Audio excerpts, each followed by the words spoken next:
Tara guys, punta tayo sa New Jersey, syudad sa New Jersey. Samahan nyo kami mga kaibigan namin po. Papunta kami ngayon sa second store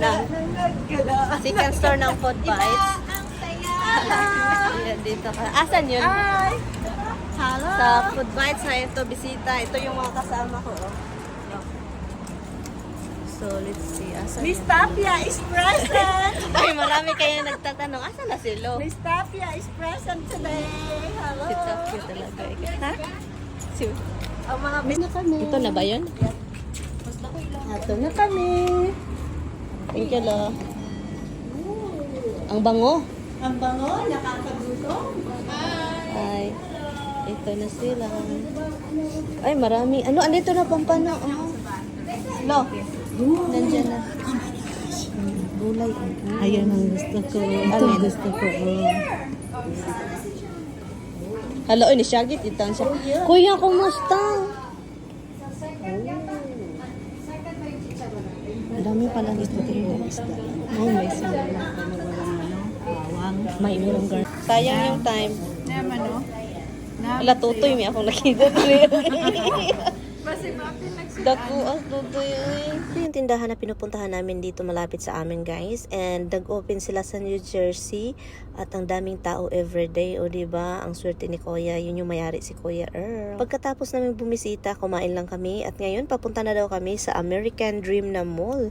Oh my God, ang taga-Bukid makapunta na sa mall na malaki, mga loves. Tagal din akong hindi nakapunta sa mall. So kaya sumama na ako. Wala nang choice kasi isa lang yung sasakyan na gamit. Charot. Joyride lang muna tayo ngayon kasi malayo-layo din pala. Mga nasa 30, almost 30 minutes, 25 minutes yung layo. So andito na kami at ang ganda dito mag picture taking kasi sobrang ganda yung wall nila. Silo pala ito, kung sinong matagal na dito sa aking page or sa YouTube, kilala ninyo yan siya.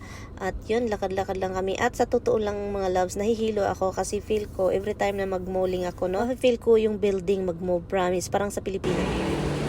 Hoy, nahihilo man ako dito. Hindi po yung joke mga loves, every time na sa mall talaga ako na-imagine ko. Katulad sa Pilipinas, may mga parking lot yung mall, diba? So yun, napifeel ko dito yung mga parang may movement yung building or something, or imahinasyon ko lang, or may sakit talaga akong iwan, oy. Stuck kami dito for 1 hour na. Ayaw magawa. May medium bang ganito, be? Tingnan mo nga kung may medium ganda, be. Tingnan nyo to sila. Oh. Medium. Kasi parang ang short, parang fit na fit naman sa akin, ano? Parang gloves yan. Parang fit na fit naman sa akin. Okay, anong size yan? Small? Small? Okay na yan. Wala ka ng taba. Ito siya, small. Small na, ayan na. Parang ito mas maliit, malaki. Ay, small din yan, di ba? Pero yun na.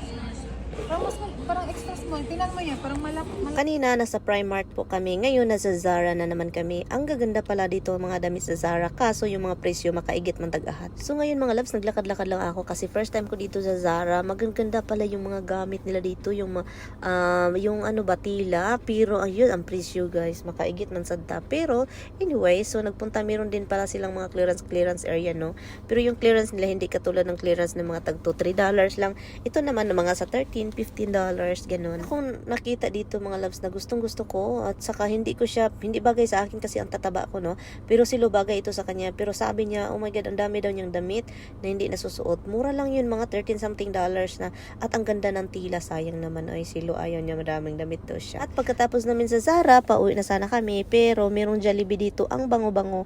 At naobserbahan ko, ang daming bumibili ng Jollibee guys, na iba't ibang lahi. Ang Jollibee talaga dito sa Amerika, nagwilno na sa kahit ibang mga tao, no? Hindi lang mga Pilipino, may mga American, iba't ibang lahi, Mexican, ganun. Sumikat na talaga itong Jollibee dito sa Amerika din kahit saan. At nandito na talaga siya sa loob ng mall. Ang bango-bango. Pero ngayon, wala akong binili kasi few weeks ago, si Tami bumili ng daming chicken kasi guys, every time na magbili siya, hindi siya kakain at ako lang.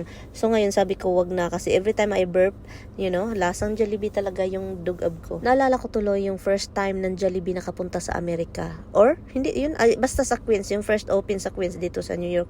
Grabe, 1 hour yung hintay namin. So, yun na mga loves, no. Pauwi na kami pagkatapos dito sa Jollibee. And umulan, binagyo po kami. So, buti na lang hindi siya nagtagal yung bagyo. And also, thank you sa ating kaibigan na si Mera sa pagdadrive. And thank you din kay Lo, kay Adin, salamat po sa inyo. Nakabisita din finally sa tindahan nila Kuya Earl doon sa New Jersey. At pag-abot sa bahay. Hi mga loves.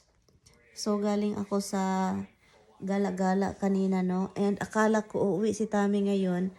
So, kaso, katatapos lang namin nag-usap. And sabi niya sa akin,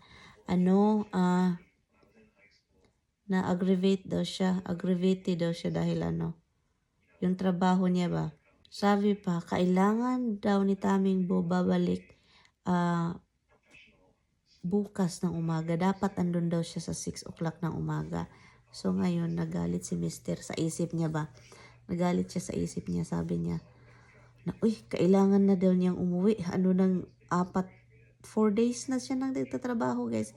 And then pagod na pagod. Kaya nga kanina na siya, na tulaling, no? Dahil late siya nagising. Ngayon naman, pabalikin na naman bukas ng umaga. 6 o'clock. So sabi ko, anong gawin mo? Huwag ka nang umuwi dito. Punta ka na sa kapatid mo. Huwag matigas ang ulo. So kaya hindi siya uwi dahil sinabihan ko na wag na kasi delikado na. Ginoo ko. Kailangan kapag 6 o'clock ka dapat andun, dapat aalis ka dito ng bahay mga nasa 1:30 in the morning. 1 o'clock in the morning.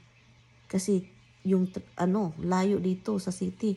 So sabi ko, doon ka na sa kapatid mo kasi para hindi ka Yan kaya hindi na siya umuwi dito. Sabi ko, nag-drive siya. And then sabi ko, maghanap ka ng pagkain kasi nagutom daw siya Kumain daw siya ng salad ko na pinadala pero kawawa naman. Ang buhay nga naman ni Tami. Kasi may mga machine na dapat daw yan si Tami. Marunong man yan, guys. Kahit wala ng training yan si Tami. Ang daming alam. Hindi na siya nagtitraining. Walang training yan. Dapat magpadala siya ng training para may certificate. Sa Texas, ayaw man niya. So kahit walang training, alam talaga niya. Ay, sabi ko kay Tami, saan mo yan nalalaman? Ang talino-talino mo sa mga ganyan. Yan, mga sasakyan din, kahit hindi niya alam, yung mga computer sa sasakyan, na makonek dito, yung mga alarm. So guys, ni-research lang niya, guys. Once alam na niya yung research kung saan mag-open, saan ganito ito, i-open niya yung sasakyan kung maayos niya yun kung kahit anong problema. Ngayon, mahina na masyado siya dahil sa yung sakit ng katawan niya. Dapat ka nang ng sasakyan, mag-ayos-ayos ng sasakyan. Man yan, yung parang makati yung ko, guys, legs ko. Legs, ha? So yun, mahirap na siyang mag-ayos ng mga sasakyan. Kasi yung likod niya. He ruined the thing already. This is what I said. Giniba niya, guys. Tingnan mo. Kasi ang tigas ng ulo. Kaya hindi siya pwedeng mag-cut ng grass. I couldn't do that though. It happened. I saw it. Don't even. The belt is on top. The rock is under here. It can't go through the And it place. ruined the blade. The blade is like... Yeah, it'll bang on the blade, but... Hala, remember how you do it. You remember? Yeah. No, you have to look. Okay. Okay, show me. How that happened? How did Goes it like like this. Okay. Like that. This one. Oh, hala. There is a thing came out. Maybe it's part of it. What is that? I don't really want to poison ivy, hon. Yeah. Okay, can I tell you again and again, huh? In the back over there where you cut, hala, you drop again. Okay. The back over there, Yeah. put a little higher, hon. Now Like, I gotta do it more often. And I have to walk there and get the rocks because there are rocks that were never there before. Mm-hmm. And they're loose rocks now. there is a big rocks over there. You I don't know, but now they're loose rocks. This rock is like this big, and it's just a loose rock. Like it must have got thrown there from. You think you can find a build? is right here like that. Out. Connect to here. This is for to put it back. That one belong to over there inside of that. And then when you Allah, this is confusing to me. What? The picture. Oh, there is a picture. Han, can you Honey, I'm very serious here because you're why you don't tell me? I don't know. What are you having fun doing that?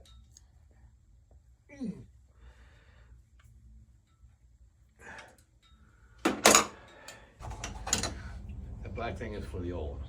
This has its own cover. Oh, here you go mga loves. So my husband is trying to put it back together, but let's see if he remembers.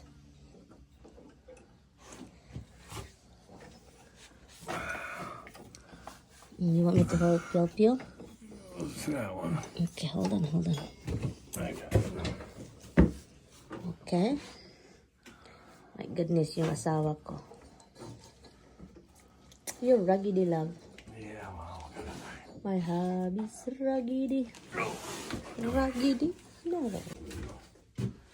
Then after this, I continue the cutting, ha? Oh, yeah.